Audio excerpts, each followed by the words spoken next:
Welcome back to Rust Reality Recaps.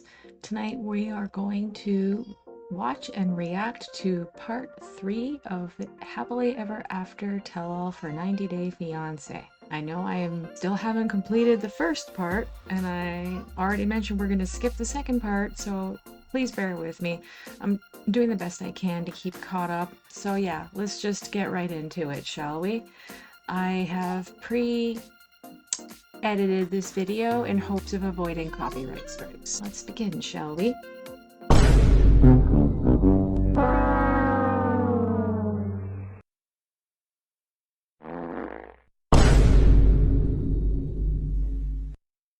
Okay, so here's everything you missed. That she's the one who mentioned body shaming. To accuse me of body shaming? What the Hey, I have text messages. Shut up! Matt, we saw the proposal. I can't stand Libby and Andre, and they continue to prove what pieces of shits they are in this episode. They were just rage baiting that entire part and part 2. Alexi made very sound points about how they're not mad that they said these things. They're hurt that they said it out of spite to try and make them look bad because they felt they were embarrassed. Anyway, I'm trailing off. Let's carry on. Jasmine and Matt's bullshit. You were hoping for a yes. What did that feel like for you? Doing this until you get bored? I'm sorry, I'm not going to do something that I'm not ready. Bring on Ron and Betty. You gotta share it with us, Julia. Okay, they're trying to make it seem so dramatic, but we know that the parents are going to be stoked. They seem quite hammered, looking at the complexion of Ron and Betty, very, very red-faced, and she always has a drink in her hand. But anyway, this is going to be great. They're going to be so happy. Let's watch. Happily Ever After Tell-All, and they're going to tell Ron and Betty that Brandon and Julia are having a baby. Julia is pregnant. See, I called it. I knew they were going to be stoked. Nobody has to know. Please, nobody has to know. I go to the top of the highest mountain I can get. Mom, seriously. Julia is like, fuck my life. I already regret this decision. Nobody. No, Betty's going to make a public Facebook post about it for the whole family. Do you want to be part of the video? Do you want to be a part of the video? Well, then no grabbing the mouse. You just watch. Okay? Bobby won't say anything, Julia. Think about what I dealt with Brandon when I was pregnant. I was in the hospital for... Making it all about her. You can tell that Julia is like, I really don't care. Tough question, Julia and Brandon. Will Ron and Betty be allowed in the delivery room? No, why? I wouldn't want my in-laws or my actual parents in there. It was bad enough my partner had Even be... Here, I don't think I've cried on the telephone. I think this was a first for me, so... Sean admitting she's never cried. I believe it. It tracks. Look at her. She's 68, 69 years old. No, you knew she was pregnant. And Jim was going into detail how I pushed Nico out of my body. And it was didn't even dawn on me.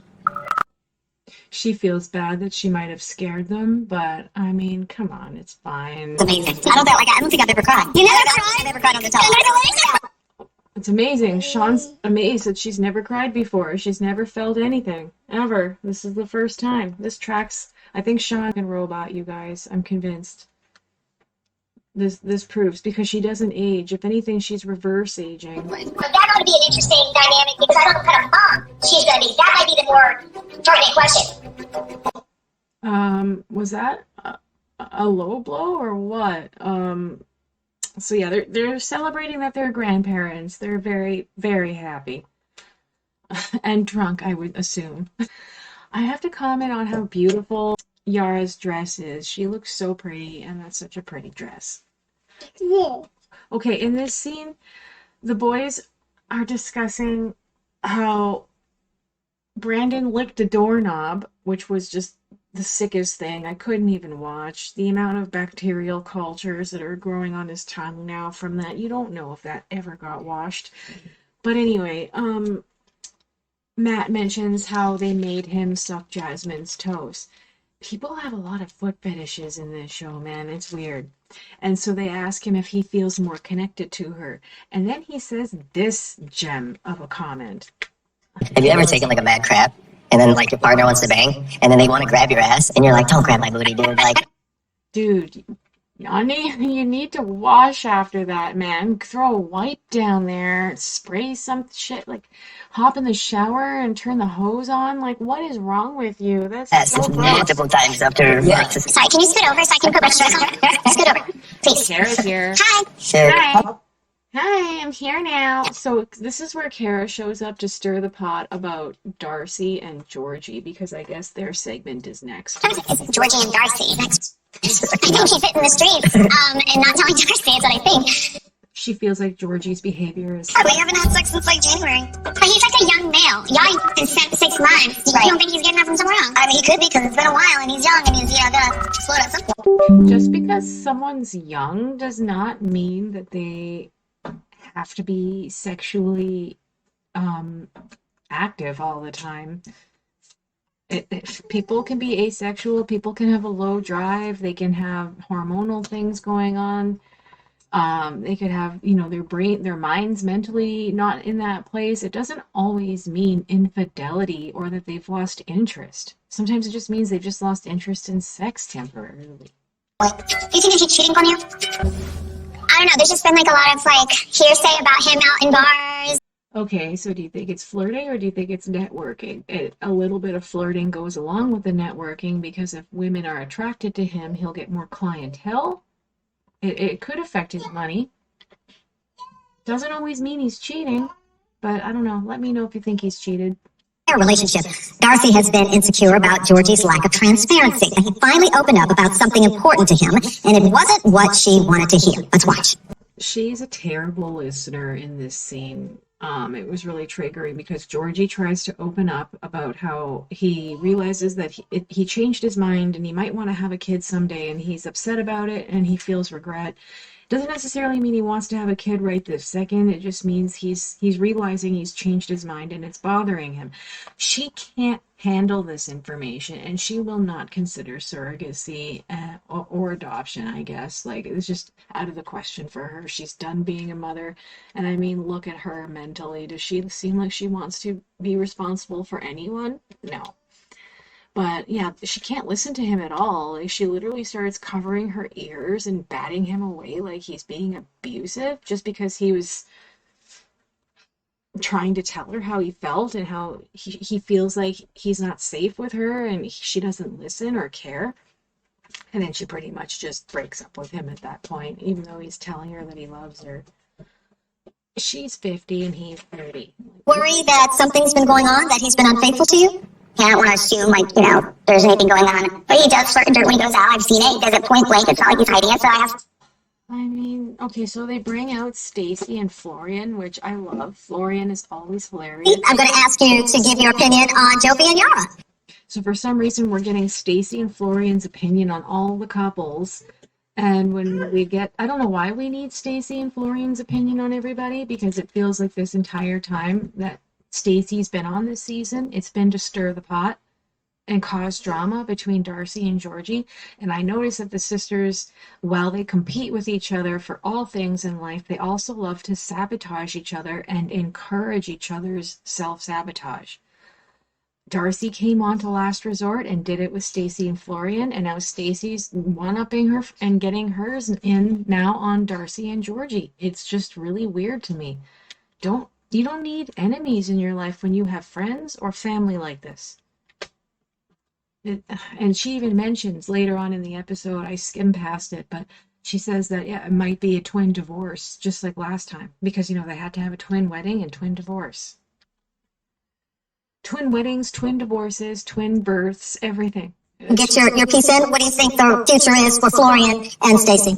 Well, this is the thing. I love you, Stacy, so much. Love you too. But, Okay, so Jasmine takes so much pleasure in tearing down Florian. You can see the excitement come on, and it's all 100% projecting what she's saying. Okay, about my boy Florian, man, like, she's sucking up to Stacy, but she's throwing him under the bus, saying that he's a cheater and a scammer. Sucking everything out of her. He's a sugar baby. I'm sugar baby, huh? I feel like Florian really doesn't understand what she's calling him, and he gets really pissed off. He's like, "You're calling me a baby? What about sugar? What are you talking about? He's not a husband. Just tell me what I'm sugar baby. You are a baby and you tell I love Gino again. How you? He mentions that she has a baby with Matt, and she's still talking about how she loves Gino. What the fuck? Who does that? Stupid, you disrespecting you man, first of all. You are using this woman. Period. Right now, again, say like, oh, I love Gino. What kind of love you, Bradley? What kind of love you love Gino? I agree. I love Florian. I love Florian. He says so much awesome shit. Gino, what kind of is that love? Stop. Okay, so this is where I can't get over how much projecting Jasmine does. She says that he's the one who's projecting, and listen, it's gold. Bradley, what kind of love you love Gino? What kind of is that love? Stop projecting. And you have Is that love? There we go. Stop projecting. And you have never. Stop, projecting.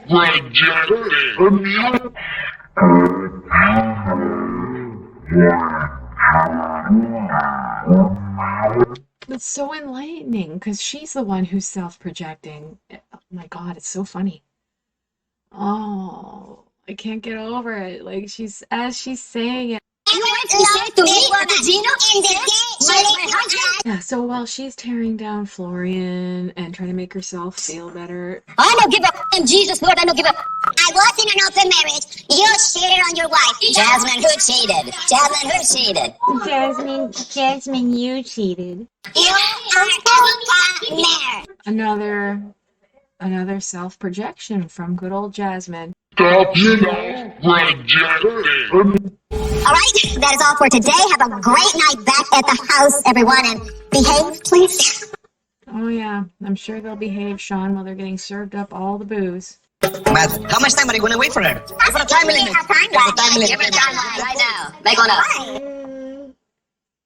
So it turns out that Jasmine really doesn't like this, but everybody brings up if Matt's going to wait around forever, and it turns out his proposal does have a timeline.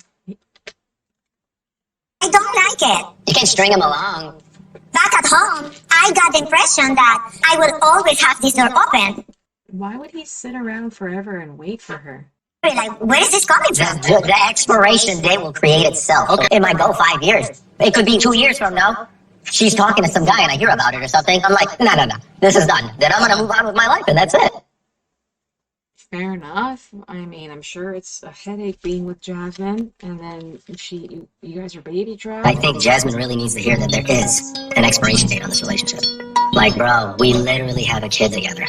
Yeah, she doesn't like this. I mean, I don't think he's being unreasonable here, but her excuse is that after everything she went through with Gino, she doesn't want another American man to be in charge of her visa, and she doesn't want to be reliant, but she's already reliant on that. Correct me if I'm wrong. Does she have her own money? No, we skip through some scenes of everybody eating and starting to drink, and kind of hanging out, gossiping. Jovi decides to play this drinking game with everyone. It's kind of ridiculous. To you and your family. Your family. When I'm around him lately, like, They're drinking a lot. a few times I've seen him in the last 5 months, his energy is just very, like, I don't know, like dark. I say that.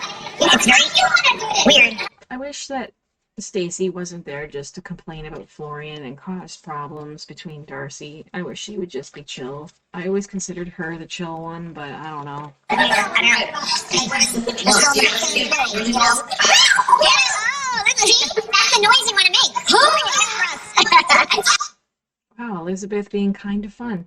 Okay, so here Lauren's trying to give Stacy advice. Oh wait, was it Darcy or Stacy? I didn't see. I think it's actually Darcy. She's trying to coach Darcy on how to spice things up with Georgie, and she tries reassuring him that he loves her. But remember, she said the same thing to Angela about Michael. She's bringing up toys and dressing up. And, no. Okay, but you know what? He loves you. He really does. Cheers. Cheers to you and your family. Oh, is that my singing device? Yeah. Ready? No, it's like to this way. Oh God, you guys, I'm so sorry to put you through this. Oh, she's just Enjoy your wife. This is one of the most beautiful moments in the life for you. Yeah, enjoy it. Trust me. That's so funny. I think he was being sarcastic. But yeah, I'm gonna put you guys through that. I muted the bitch for now, and look at her singing to Guillermo. This is messing with him. Look at him. He's fucking messing. Okay, so he is so enamored. I could see his heart skip a beat when she did that, and now he's just messed up. Look at him. Oh yeah, one more round. Alright, 3 He's more enamored. shots. Okay, so now we see Elizabeth and Lauren go out for a talk, and Elizabeth Lauren, makes too, Lauren? herself the I don't victim. know how many times I need to tell her too. But why? I want to know why. You basically abandoned. I'm hurt too. It's all about me. You abandoned me after I shit talked you to everybody. Me. Okay. And I told you time and time again, Lauren. Body shaming. That's not a term that I would ever say. She did it to stir the pot and try to make Alexi look bad. The word choice was not a good word choice, Elizabeth. Really. Okay, maybe that was a bad use of words. It was, and that caused a lot of problems. In those years, you were going through your past, and that's okay to go through that. And we are going through that right now. And we spoke about divorce last week. She's making it all about her, saying her and Andre are having problems, and that he did it to her, and that they've talked about divorce. Is this a victim tactic, or is she trying to get on to Last Resort and get more screen time? I'm not ashamed of talking about it. It's really. Oh, you guys, I have to mention R.I.P. Chuck. I found out recently that Libby's dad, Chuck, he was the best person in that whole family. He passed away. I think it was cancer. And that's really sad. I liked Chuck a lot. Someone who doesn't have their own connection with their own dad. He seemed like a really nice dad, and all he wanted was to get his family to come together to spend time, and they fucking wouldn't. They were all so spoiled and toxic and drunk all the time. Remember, he wanted to have a family vacation with an RV and like on the boat and stuff, and it was all just fucking chaos and debauchery.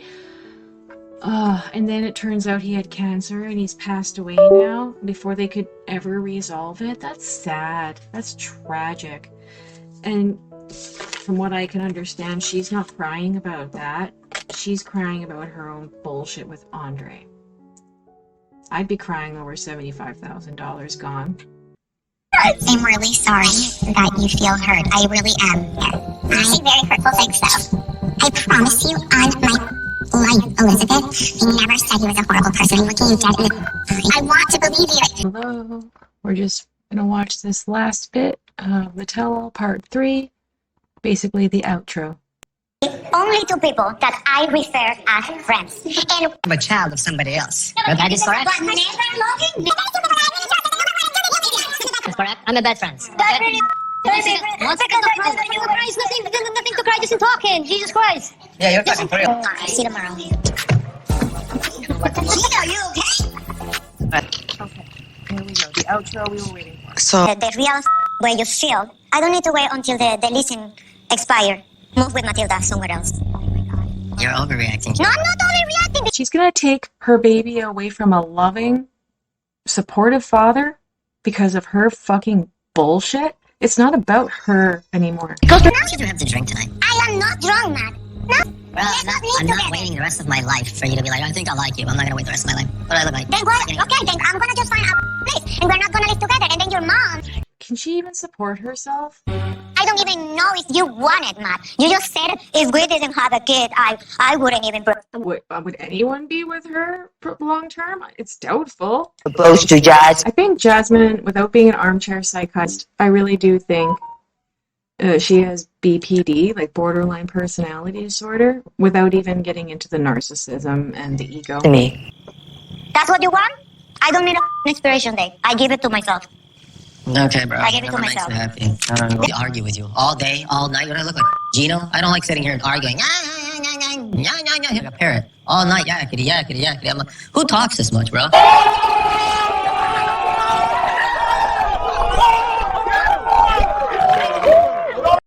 I love it. I love it. Because it's true. Like, come on. Just fucking relax for a bit. I'm tired. I mean, eventually something has to happen. I don't understand what's going on. It's not just going to be on the hook forever. Hi, Jasmine.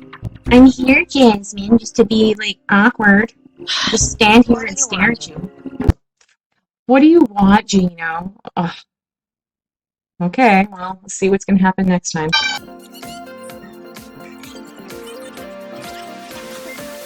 wet and shit, probably. You don't know where those have been, you know.